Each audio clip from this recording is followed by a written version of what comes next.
Buenos días amigos, hoy nosotros vamos a explicar sobre qué es la ética en sus diferentes temas. En mi caso será el estoicismo. Mi equipo se conforma por Axel, Camila, Joel y Esteban. El estoicismo es una corriente filosófica que expresa cómo los antiguos humanos en la antigüedad se basaban en tener un control de sus emociones y expresarlas, tanto lo que expresa la ira, los celos y la envidia, esto con el fin de tener una armonía con la naturaleza. Para los estoicistas, la ética y la moral se basaba en tener una armonía con la naturaleza y una virtud, esto con el fin de que todo se llegara a expresar de una forma correcta. ¿Cómo era la vida de los estoicos? Los estoicos tendían a tener una vida de virtud, autoconocimiento, sentirse armónicamente conectados con la naturaleza, una vida en paz, fortaleza mental y control. La parte del control para los estoicos era algo muy fundamental, ya que ellos tenían la creencia de poder trabajar en lo que podían controlar y dejar fluir las situaciones que eran externas hacia ellos. Uno de sus mayores principios era poder aceptar las consecuencias o las circunstancias externas que puedan pasar en su vida y mantenerse felices sin dejarse llevar por estas. Algunos de los principios de los estoicos, sobre todo este último de poder aceptar las circunstancias de su vida y ser felices, han sido probadas en la vida de los prisioneros. Más que nada es un ejemplo porque aunque ellos están encarcelados, pueden vivir felices en algunos días y en algunos no. El estoicismo se fundó por el filósofo Zenón de Cito. Él se basaba en que para ser feliz necesitabas tener autocontrol, tener ética. Se basaba más en ser muy, podría decirse, relajado y no llegar a otros impulsos más de otro tipo, como que afecten a tu persona.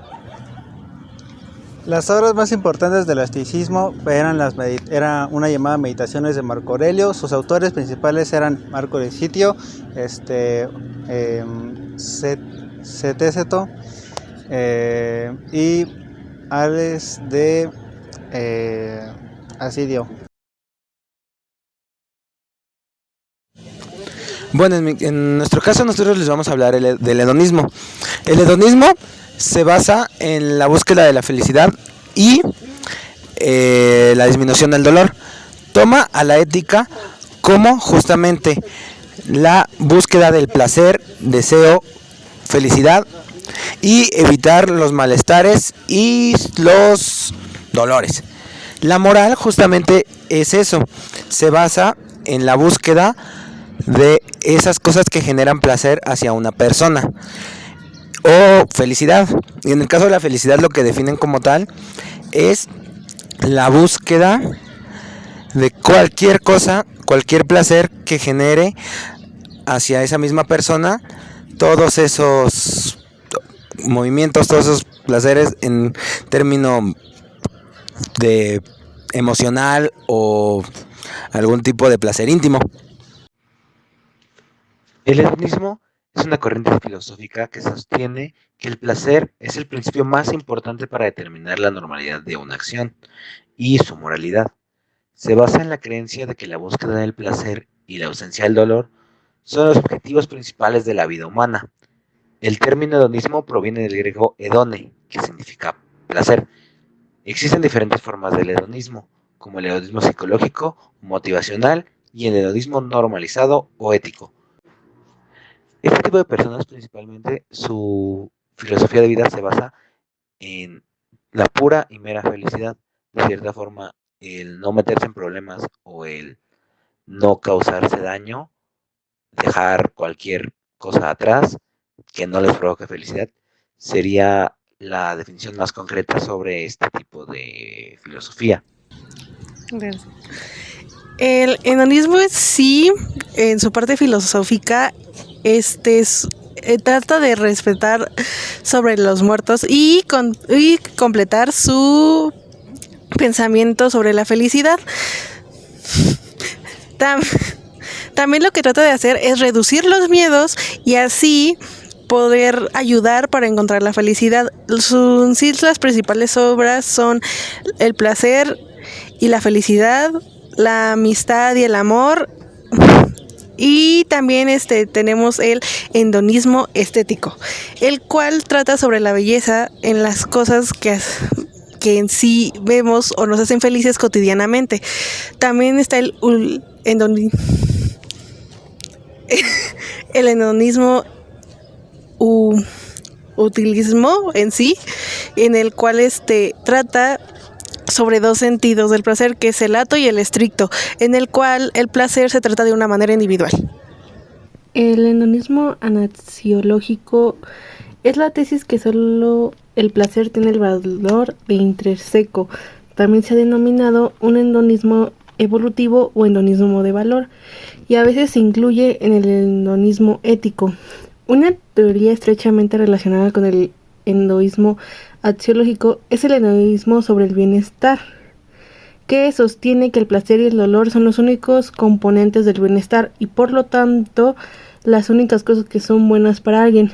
Fundamentalmente, para una comprensión del hedonismo axiológico es la distinción entre valor intrínseco o instrumental. Una entidad tiene un valor intrínseco si es buena o por sí misma. El valor instrumental, por otro lado, se atribuye a cosas que son valiosas como un medio para otras cosas. Por ejemplo, se dice que herramientas como los coches, los microondas son instrumentales valiosos en virtud de la función que se realiza, mientras que la felicidad que causa es intrínsecamente valiosa. El epicureísmo es una filosofía que practica y que busca mejorar tu vida mediante la búsqueda del placer moderado y el cultivo de la amistad. A diferencia del resto de las filosofías de la época, Epicuro creó esta escuela para cualquier persona de pie, incluidas mujeres y esclavos. Las principales ideas del epicureísmo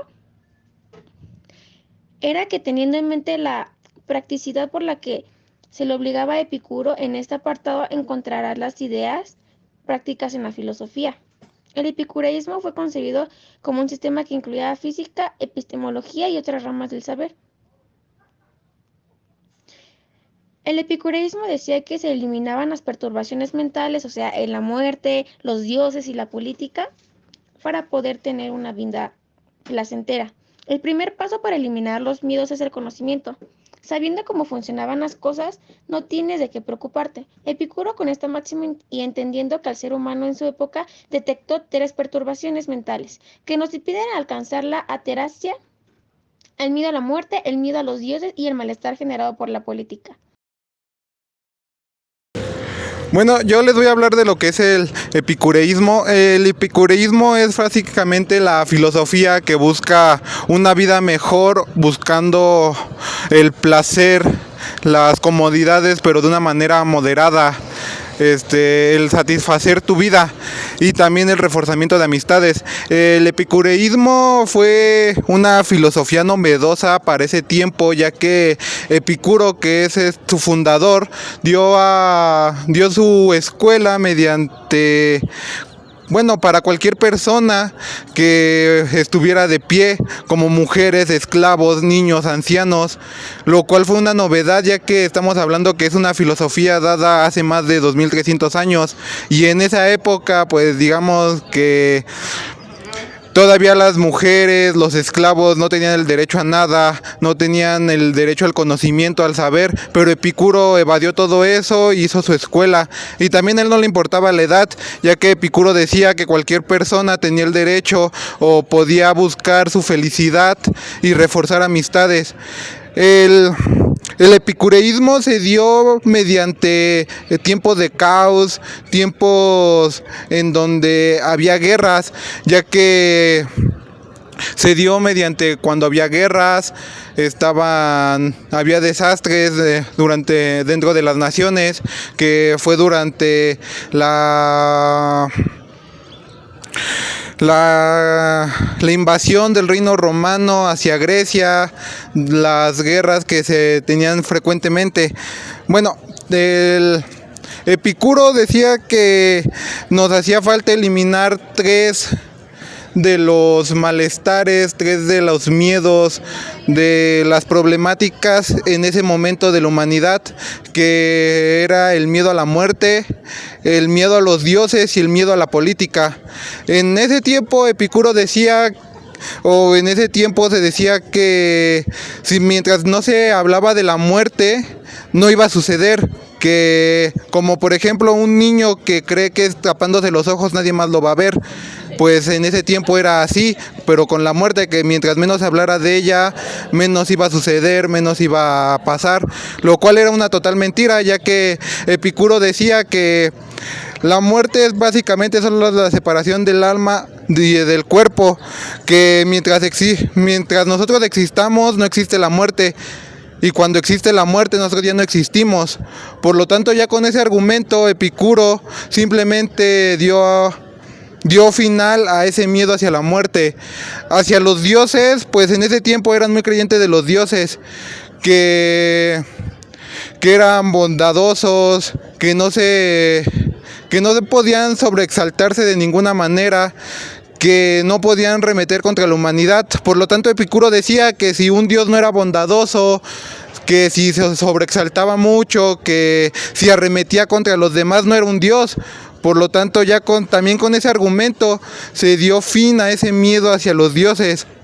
Sobre la política, en ese tiempo, como se sabe, la política tenía el don o la creencia de los dioses también, y se conformaban mucho mediante esa política, mediante esos dioses que en ellos creían.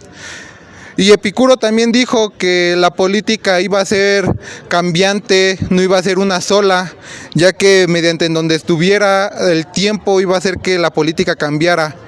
Bueno, Epicuro ya con eso dio fin a 3 de los mayores miedos en ese momento de la humanidad, los cuales, si lo pensamos, actualmente no son miedos que cambien mucho, ya que hoy en día también se le tiene mucho miedo a la muerte, no miedo a los dioses, pero sí a lo que pueda pasar, o que existen fuerzas más grandes que nosotros que pueden alterar la realidad. Y hacia la política, pues ni hablar, ¿verdad?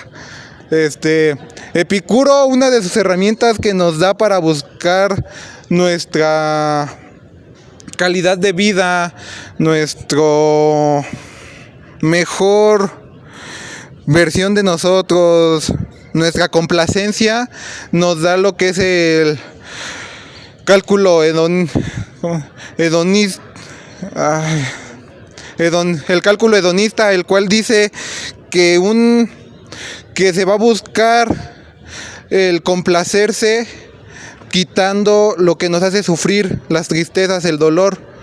Pero claro, un epicureísta no va a buscar todas las satisfacciones del mundo, ya que en la actualidad un epicureísta, no por complacerse 2 horas viendo el teléfono mediante la madrugada, va a hacer que al siguiente día decaiga, haciendo que su desvelo haga que su siguiente día esté mal. Él no va a buscar ese tipo de satisfacciones que solo sea por un momento. Él va a buscar satisfacciones que sean grandes a mayor rasgo, a mayor tiempo, que se dice los epicureístas buscan su complacencia sabiendo a consecuencia de qué, y también no va a quitar todos sus sufrimientos, todos los males, ya que lo que va a buscar es quitar lo más posible de males, pero claro, no va a quitar todos.